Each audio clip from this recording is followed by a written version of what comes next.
Hello. Hey, Marina.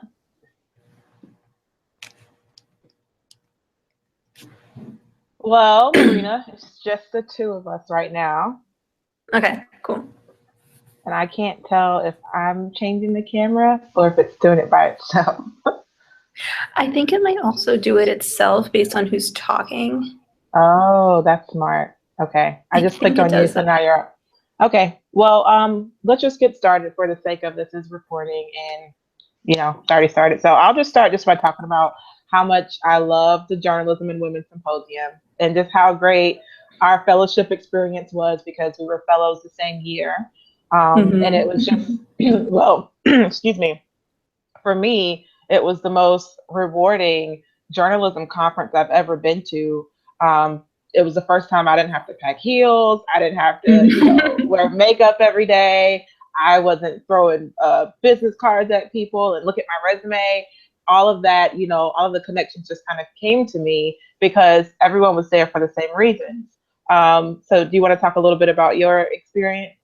Yeah, I definitely agree. I think, I've been to a ton of different other journalism organizations, and I feel like a lot of my time is wasted by worried about like what I'm gonna wear and if something's like too low cut or too tight or anything, or like if I'm fancy enough.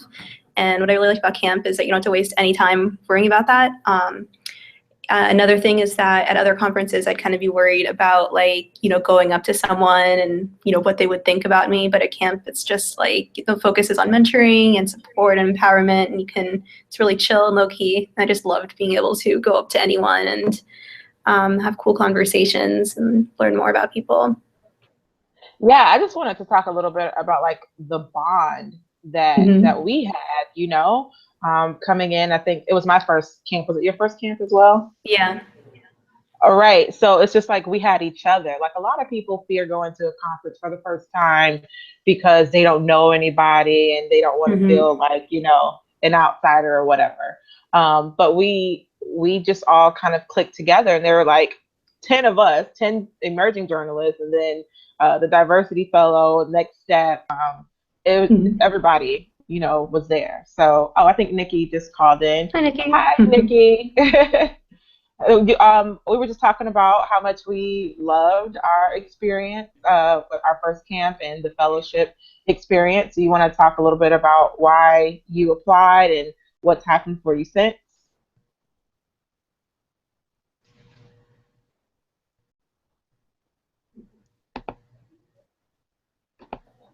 Okay, Nikki, we're gonna have to come back to you. I can't hear your audio. I can't hear your audio right now. How about now? So we will. Yeah, Oh, now I you're can hear you're you. back. Okay, Oh, sounds hi. good.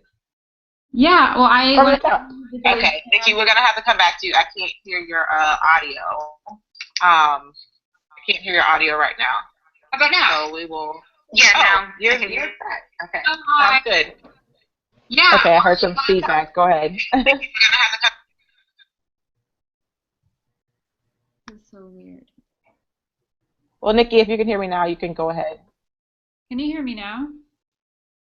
Yeah. Yes. Oh.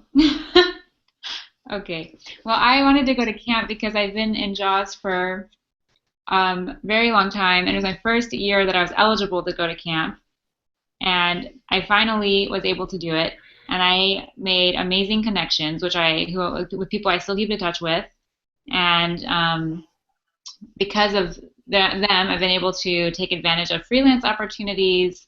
And I just accepted a huge job in Las Vegas. I'm moving on Tuesday, and I connected with a Wow. jazz woman who put me in touch with a guy who works there so I could ask him questions. It's a really great network of journalists, like truly dedicated just to paying it forward to other women. So I couldn't recommend it highly enough.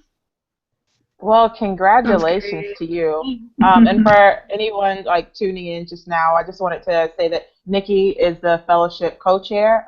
We were also fellows the same year. We were both emerging journalist fellows in 2014 in California, Palm Springs. It was beautiful. Marina was also a fellow that year, and this year she is the co-chair of Camp Projects.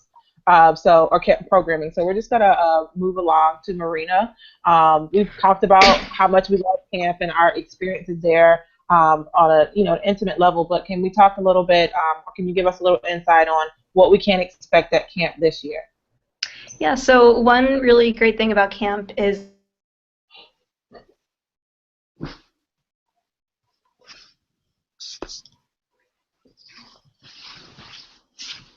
Okay, sounds like Marina cut out a little bit. Okay. Sorry. Okay, Marina, you want to start from the top? It cut out a bit. Okay. So yeah, we got a lot of panel submissions from members, and we also added some programs based on what kind of conversations are happening on our listserv. So this year we're really excited to be having one of our keynote speakers is Aminda Marquez Gonzalez, and she is the executive editor and vice president of news for the Miami Herald. Wow. And she will be talking about leadership and her experience in the newsroom. And we're also really, really excited to be welcoming Danielle Smith, who is the cultural lead at The Undefeated, which is a new, really interesting project from ESPN. So those will be our keynote speakers, and that's really nice because it's the keynotes are always very they always have a chance for Q&As with the speakers, and it's always really informative. On Friday, we have two different workshops that fellows will be able to attend. One is freelancing workshop with two very experienced and knowledgeable freelancers, and the second will be about using data in everyday assignments, because a lot of the times at different conferences, the data workshops will be very focused on investigative work, which is really important, but we wanted to have some sort of data workshop that everyone could use in kind of everyday sort of work, if you're a beat writer or what have you. Yeah, and some of our panels that we have one that is a spin-off of a conversation we had at camp last year about how to deal with different workplace issues, whether it be harassment or discrimination. That's something we're definitely really excited about. One of our members is organizing that panel. We're also having panels on solutions-based journalism, dangers facing foreign and domestic correspondence, lessons from covering 2016. We will be having one of the Pulitzer finalists this year, Neela Banerjee, who worked on an investigative project covering that exposed how Exxon kind of had a shift in funding climate research, and basically it's just a very, very interesting investigation. And we'll also be doing workshops on secondary trauma as a journalist. Well, that sounds pretty good, Marina. I was just thinking, we can probably come back because people might have questions about camp. And I know there are some fellow responsibilities regarding camp. So I'm going to bring Nikki back in, and we're going to talk about the application process. And Marina, you probably remember having to get all your materials together so that you can get your application in. So Nikki and I have been working on a new way for ladies to submit their applications this year. Nikki, would you like to talk about Submittable? Sure. Submittable.com is the way to go. In order to apply, you just have to create a one-time free account with Submittable.com. And you can find all of this information, of course, on jaws.org under the Fellowships tab. And you can choose from our 4 different fellowship programs, and you can actually upload all of your application materials directly onto this website. So whether that is your clips, whether they're video, photography, audio, or print, you can upload directly into that website, and that is a really big thing for us. You can also have your letters of recommendation uploaded to that website, as well as your cover letters and statements of interest. So, and I'll just say that's a big upgrade from how we have applied in the past, having to attach all of our documents to an email or whatever, and sometimes things don't fit and you got to go compress them, and it's just really a hassle. And I'll say it's also easier when it comes down to the judging process. We used to have to embed everything into another document and send the judges over to score that and then actually do math. Nobody wants to actually do math. So this program is helping us save so much time, and it's making it so much easier for JAWS members and future members to apply. Yes. So I'm going to go back to fellow responsibilities. One of the things that we had to do as fellows is one, had to fundraise. And I think that kind of turns a lot of people off. But I'll say, like, when I was in college, like, my dean wouldn't write a check unless I showed him that I was making an effort myself. You know, people want to see that you're investing in yourself first. And that's not really a condition on whether or not you'll get the fellowship or whatever. But it is really important for you. It helps get the word out about JAWS, and it helps people. It gives them a way to support you as well. So I think our year we only had to raise $120. That's it. That's all they wanted us to do. What's important to know is that JAWS is a non-profit organization, and the money that you actually are raising this year will actually go toward helping and pay it forward yourself to those fellows next year, because we don't have like an enormous budget, and the money that you're helping to raise for yourself is also going to be helping future fellows. So just right. What's helping you get to camp this year actually came from the fellows before you. Exactly. So it's really important all the way around. And I'll say that we had to raise $120, but some of us raised a lot more. And as Nikki just said, that's helping all of us get a better camp experience. So I don't want the fundraising to like deter anyone from wanting to apply. It's really not that much, and you'll really be surprised how fast that money adds up when it's just like $10 here and, you know, 15 there. Or I had someone donate like 250 or something like that, and I was like, well, listen, I didn't ask. I don't need that much, you know, but it's great because it's helping JAWS. And so many people are learning about JAWS because, you know, they are recognizing women like Marina and Nikki, you know, and myself, and it's going a long way. So I wanted to go back to another fellow responsibility, and that's covering camp. So all of the sessions that you get to go to, we kind of split them up, and we assign different fellows. And you get, you know, you can say, okay, I want to do these top two. These are my top two, and then we'll split them up that way. Nikki and Marina, do you remember the sessions that you had to cover?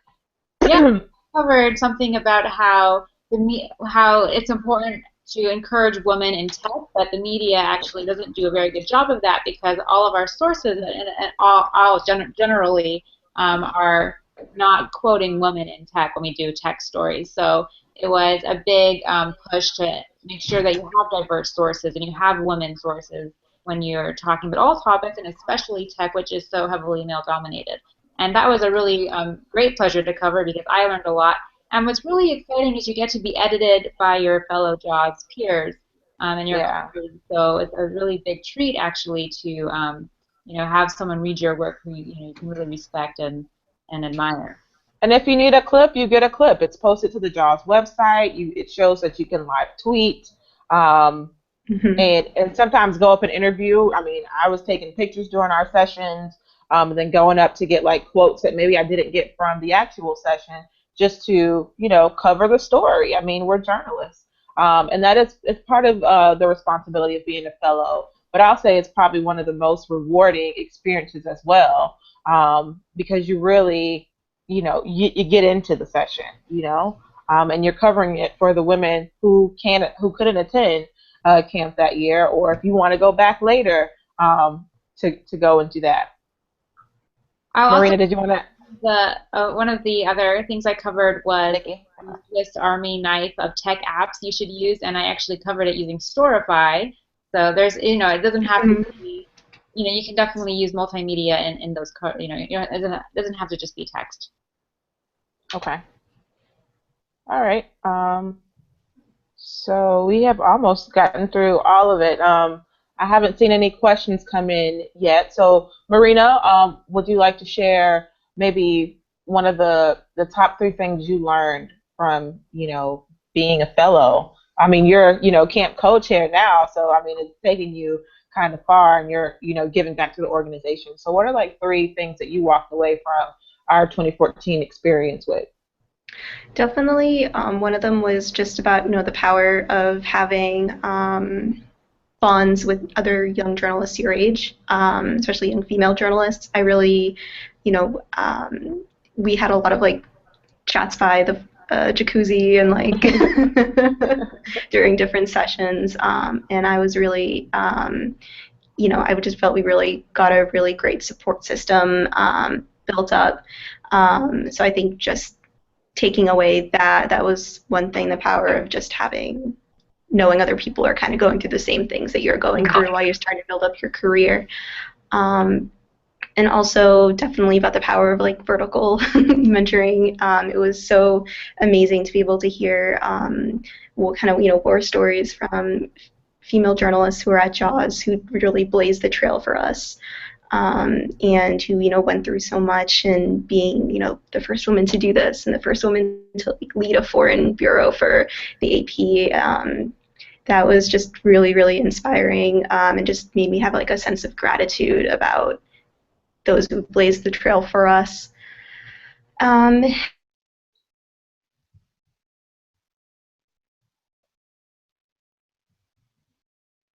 Okay, I'll say Marina tuned out a little bit. Contacted me about.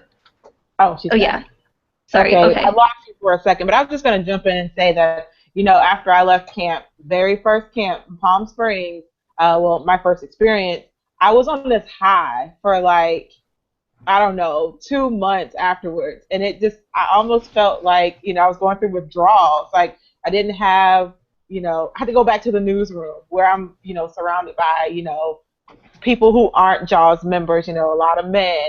And I was kind of out of that sanctuary that was JAWS. And so I think I tweeted about you guys like every week. I was like, this is JAWS, it was so pitiful. But I think that just speaks to the sisterhood. I tweeted a picture of you yesterday, actually, just about how special this sisterhood is, when we spend, all year in newsrooms or different offices, where people don't really look like us and they can't really identify with our experiences.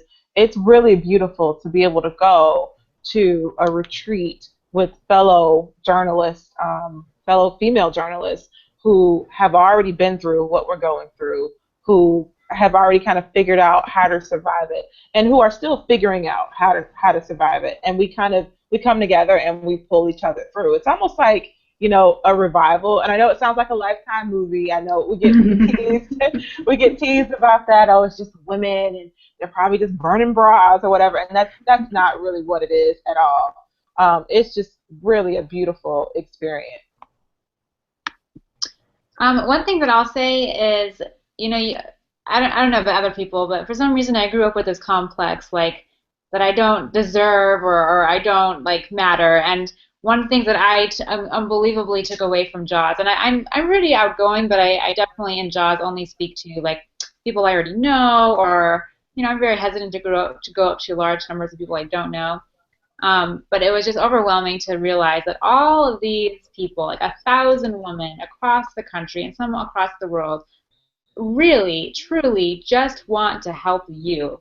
And even I, now that I'm like, have a leadership position and things, all I want to do is help you. And I've gotten a woman a job at my station. I've gotten so many women into jobs, and I really would just love nothing more but to pay it forward, because it is so hard to make it. And I think that's the biggest thing. I was going to say, Nikki and Marina, speaking of paying it forward, one of the things that JAWS is really big on is mentorship. I mean, it's the camp and mentoring project. That's what we do. So we were each paired with a mentor. Can you talk a little bit about that experience and how you have maintained a relationship with your mentor? I'll go. I just Skyped with my mentor on Monday to tell her my good news about getting a job, and I actually thanked her for some advice that she actually gave me at camp in 2014, and I always remembered it. But good things come to those who wait, and it's hard to be patient, but sometimes you just gotta wait things out.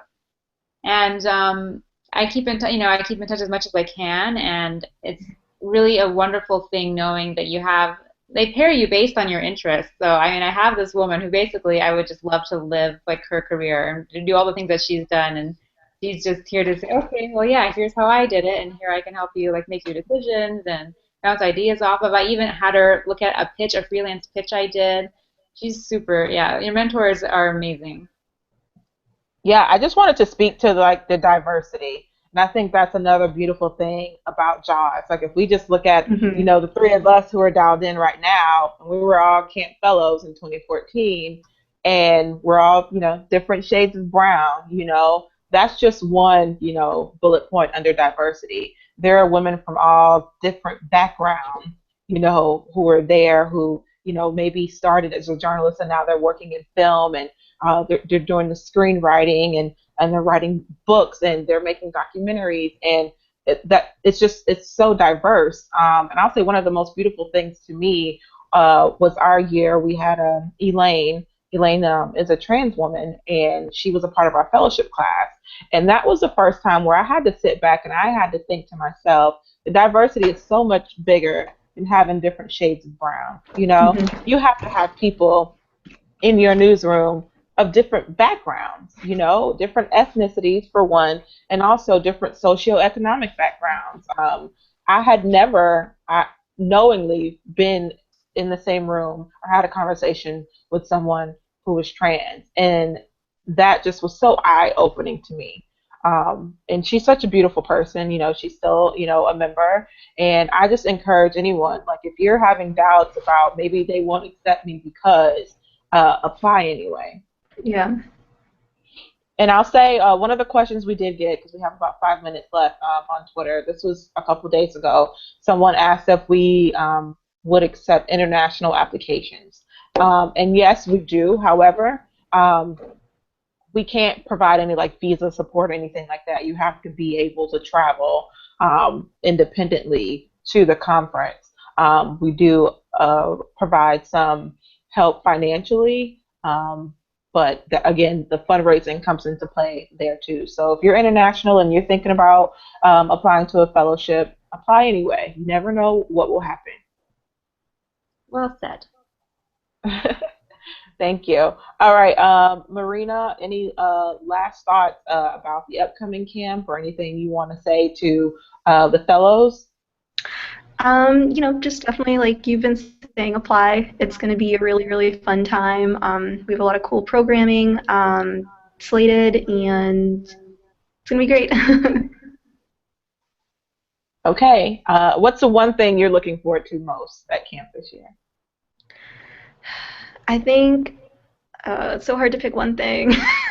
I think the freelancing workshop because I don't know like anything about freelancing. I know it's something that I'll probably definitely do at some point in my career. It's just going to be really great to be able to hear from people who know the ins and outs of looking at contracts and pitching stories and like being your own business. Right. So yeah, I think I'm really excited Yeah. about that. Yeah, that's really important. I mean, I've kind of been dabbling with that a little bit now. And the first time you say you're in need of something, the listserv just kind of reaches out and they just grab you and they just give you everything you need, all the information for things like freelancing, because it's so common, but it's kind of hard to navigate, if you don't know Mhm. what you're doing, and as far as like managing your money and putting away money for taxes, and doing the freelance pitches that Nikki was talking about. Mhm. So Nikki, I'll say, any last thoughts or words of encouragement for future fellows? Please, please, please, please join our community and please come to camp. We'd love to have you. Thank you. And Nikki has just been tremendous. We've both been kind of in transition the last couple months, and she's getting ready to get married, and she's just been so dedicated to getting the applications ready for the fellows and making sure that she's available for anything that you need. And she's kind of been keeping me in check too. So I really appreciate that. And Marina has been working tirelessly on camp programming with Justine Griffin, who is one of our board members, and she's camp chair as well.